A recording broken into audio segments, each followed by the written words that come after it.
What's up, everybody? Hey, it's Wednesday today, right now, and I didn't post anything last week, so my bad.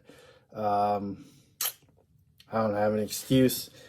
I just didn't get it done, and sometimes that happens in life. So anyway, welcome to the show. Let's ski about that. What are we gonna ski about this week? We're gonna ski about. Let's see. We're gonna ski about. I don't know what we're gonna ski about. Anyway, what did I do recently? Found a ski hill in Maine, which is called Black Mountain in Maine, or I'm pretty sure that's it, Black Mountain. Anyway, they have $15 Friday ski passes, so you have to go check that out, I think. But anyway, we'll keep you posted on that. I did play mounting some skis, which is going to go right here. All right, let's check it out. We're going to take the old volleys here off. We're going to throw them on Iceman's cross-country skis. Also, Iceman's like right here, but you can't see him. Say hello, Iceman. Hello. God, he's the worst. Give me one of the cross-country skis.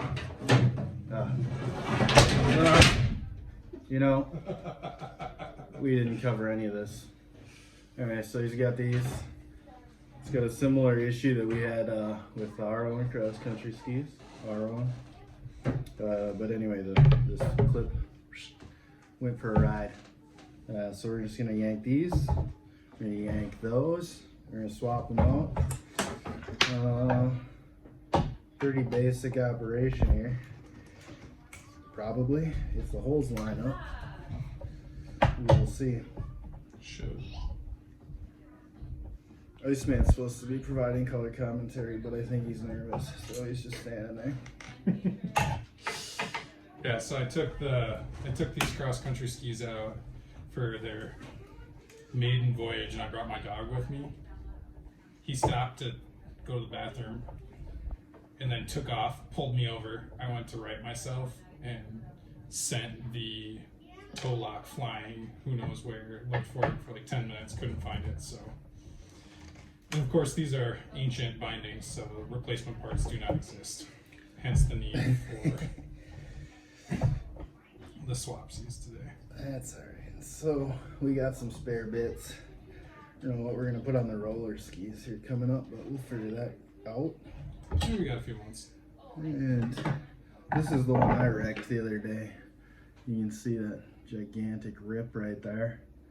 And then where's the other end? And then I think I showed that part already, that rip through there. So the whole I wonder if you could even just binder take is stressed along this whole side. I'm wondering if we could just take the lock mechanism off this one that you destroyed and stick it onto the binder that's still working. I mean, too late at this point, but now I'm just curious. Probably not with any level of success. So this is an old Oh board. yeah, no, it would have worked. Yeah, but you'd have ended Oh, up no, with the same problem again in the It future. doesn't work. I don't know. It was close. It's okay. It will be better this way.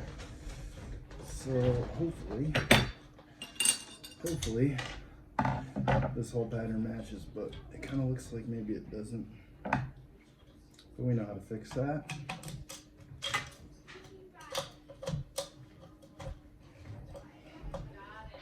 Do you think it's a little bit longer? Mm-hmm. Yeah. I'm almost positive. Yeah, it looks like it. So then we got this wild old leash on here from back in the day, so we might just pop that off.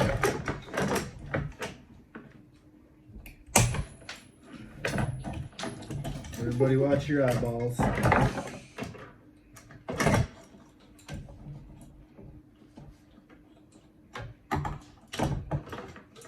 Another episode of Don't Try This at Home.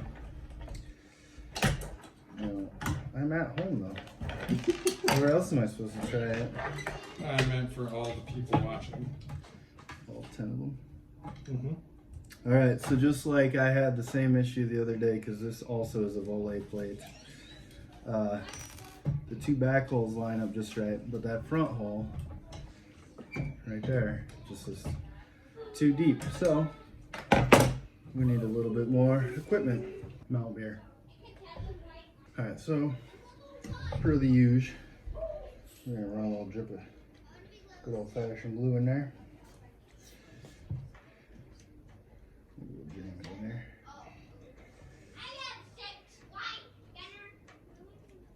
So normally you should put a little insert in there, but if you've been watching, I don't normally do that. I have never had any issues with it. Make your own life choices, kids. And we'll throw a little dab in here, like so. And that's just gonna seal the snow out, boys and girls. And Iceman weirdly grunting in the background is him just trying to figure out a screwdriver, so.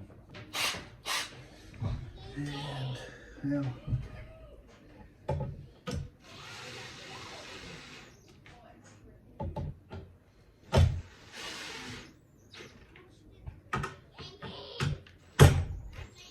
Like so.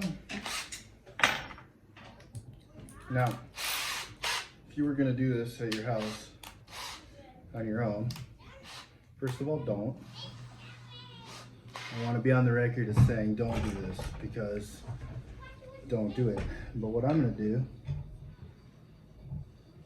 without a guard, on my wife's kitchen table, I'm gonna run a drill through here, just like that. Now I'm telling you, don't do that, because you're gonna screw it up. Go right through your ski and through the table. Now the table, who cares?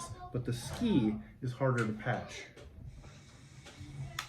Anyway, you can do that, but don't tell your lawyers that I said you should, because I said you shouldn't. A little dab of glue in there. What's the glue for? The glue is just to seal, guys. If your screw isn't holding your binder on, you did it wrong. Screws are made for attachment, glues are not.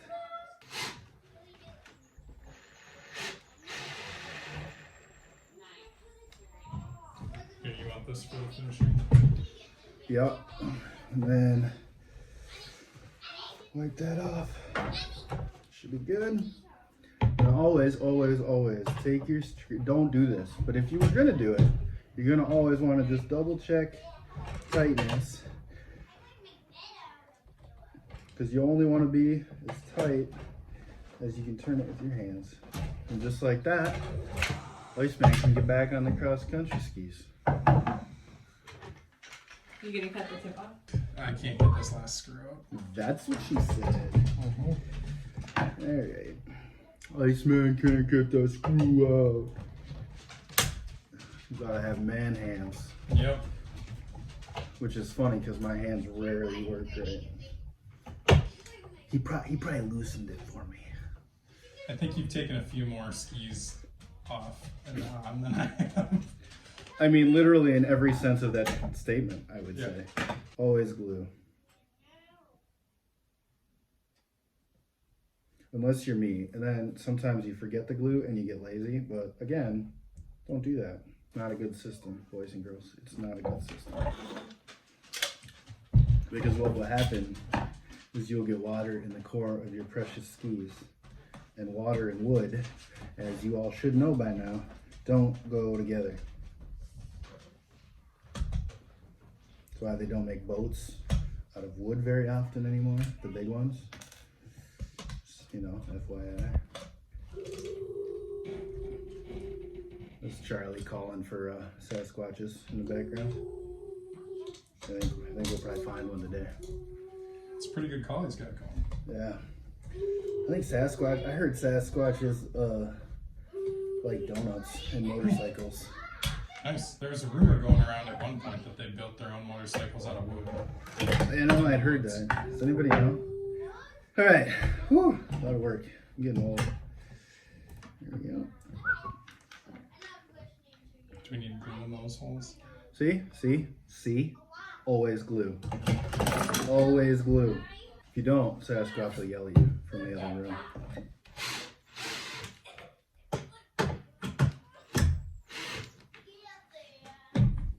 Yeah, this suppose we need to put another hole in the ski.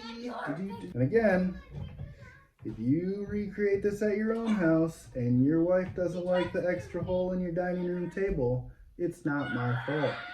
Don't do it.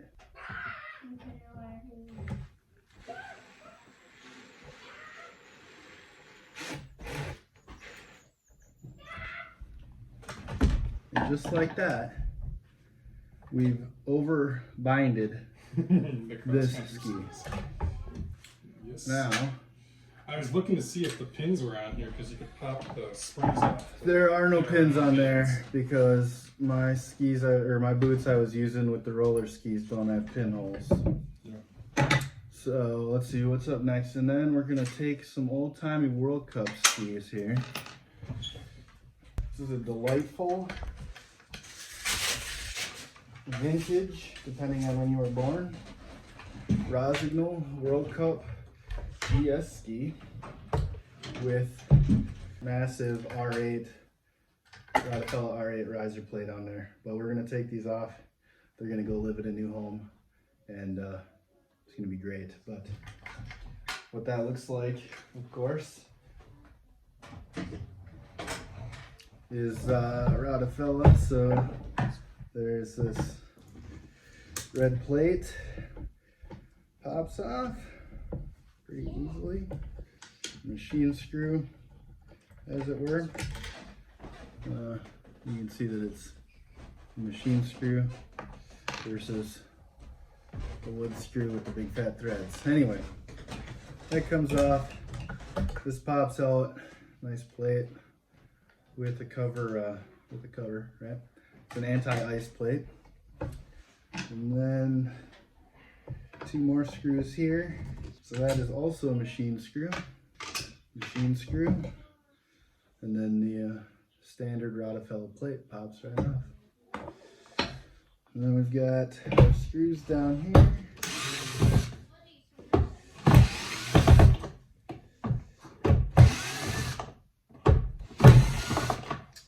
And oh yeah, nice. I'll show you guys this in a second.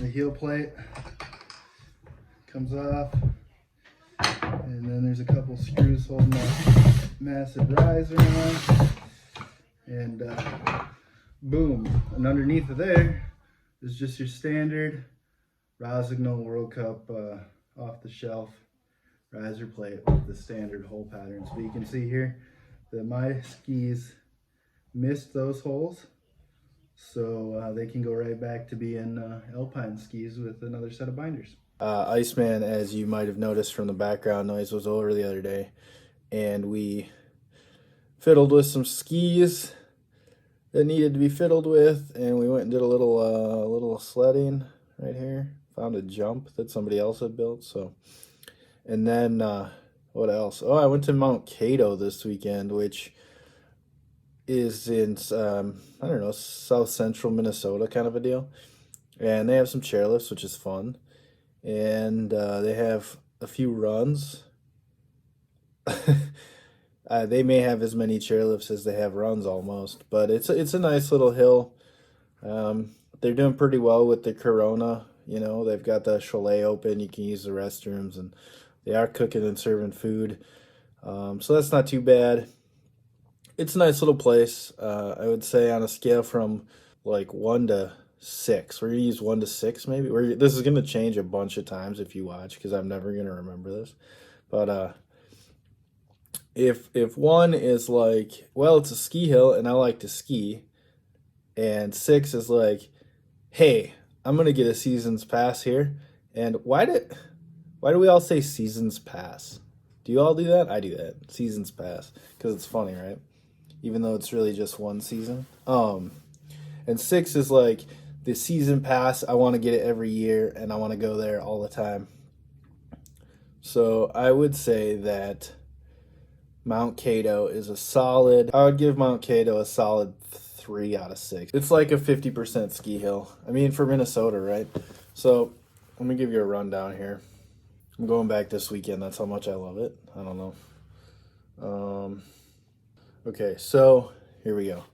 Mount Cato has 3 double chairs, 5 quad chairs, 15, 16, 17, 18, 19. We'll give them 19 runs. Wonder how many they claim. I'm gonna call it 19 runs and a place to warm up. It's not a bad spot, but it's not earth shattering. So anyway, if you're in Minnesota and you want to go skiing, it's certainly a spot you could go. But